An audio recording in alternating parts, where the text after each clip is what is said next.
os tijolos têm cargas diferentes, têm resistências diferentes de carga e não pode cortar a parede.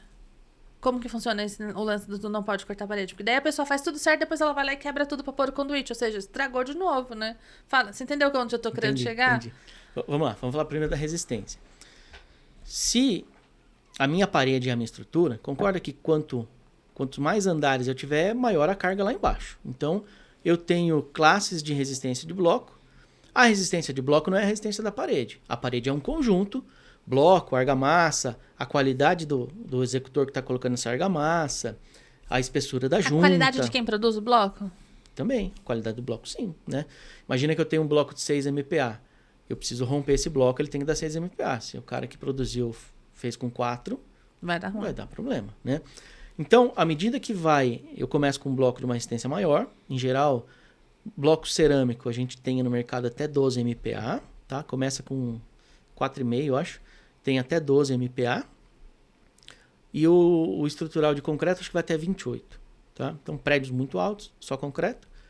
Prédios menores aí até 8, 10 andares, acho que de cerâmico dá para fazer, tá? E aí você vai diminuindo isso, porque qual que é a grande sacada para ter um bloco mais resistente? Você tem que ter mais material ali. Um bloco de concreto, mais cimento, um concreto menos poroso, né? Mais pesado.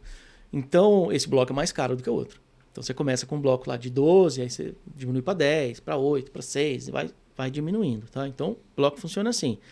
À medida que você mexeu na resistência do bloco, você tem que remexer na resistência da argamassa. Porque imagina o seguinte, ó. Você tem uma parede. Concorda que boa parte da sua parede é bloco. Da superfície dessa área é bloco. Esse bloco ele vai ter cargas internas ali entre ele, vai esquentar, vai esfriar.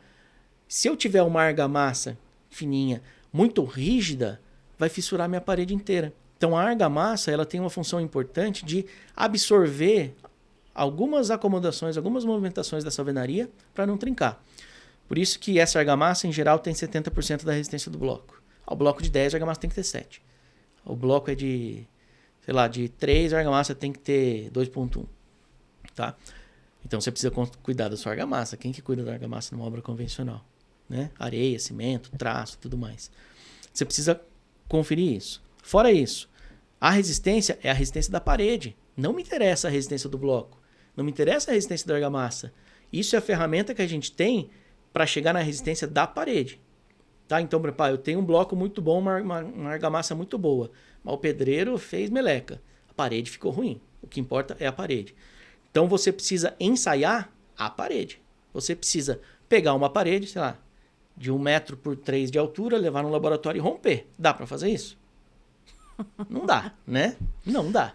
Então, o que a gente faz? Como que chega no laboratório, né? A gente rompe um prisma. O que é um prisma? É uma amostragem pequenininha dessa parede, e aí foi feito vários ensaios e definiu uma correlação entre a resistência do prisma para a resistência da parede. Então você pega um prisma que seria 2 blocos e uma junta de argamassa de 1 centímetro, tá? Essa junta tem que ter 1 centímetro, ela pode variar 0,3, então 0,7 a 1,3, tem que ter essa junta de 1 centímetro. Essa parede, você vai levar para esse prisma, você vai levar isso para um laboratório e vai romper. Isso vai representar para você a qualidade da parede que você está executando. Então, olha só, se isso está representando a qualidade da parede que você está executando, cara, a parede que você está executando é quem? Bloco, argamassa e o bloqueiro que está fazendo. É a mão de obra técnica, né? Então, assim, a função do ensaio não é passar. A função do ensaio é mostrar o que está acontecendo na obra, para você corrigir se precisar, né? Então, é importante você entender que, assim, as condições que você molda esse prisma tem que ser exatamente as mesmas da obra. Não adianta caprichar no prisma. O cara fez a obra lá no solzão de rachar. O prisma tem que ser lá no solzão de rachar. Não faz sentido, entende? Faz a obra num solzão de rachar e aqui no coberto, no fresquinho, ele vem lá e molda o prisma. Não é. A gente precisa ter um prisma real que a gente consiga chegar o mais próximo possível do que está acontecendo na obra. E se precisar reforçar, reforça, não tem problema, né? Isso é importante a gente entender, né?